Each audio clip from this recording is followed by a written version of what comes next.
This video will show you how to install your new curb wrap over a freshly painted background, giving it a more professional appearance. Preparing your curb is key to the longevity of your curb wrap.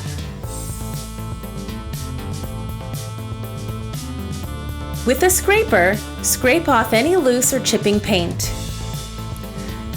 With a wire brush, scrub the curb to remove any fine dirt and debris. Use a scrub brush to wipe away the leftover dust. Using multiple rows of tape, tape around the area you choose to paint.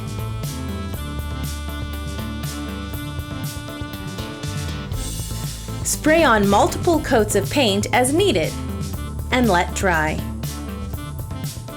Slowly peel off the protective backing to prevent tearing your curb wrap and center it on the painted area.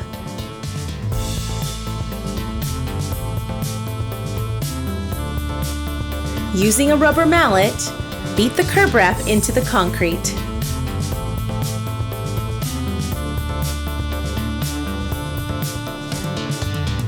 See, that was easy. Now you have your new curb wrap, and it looks amazing.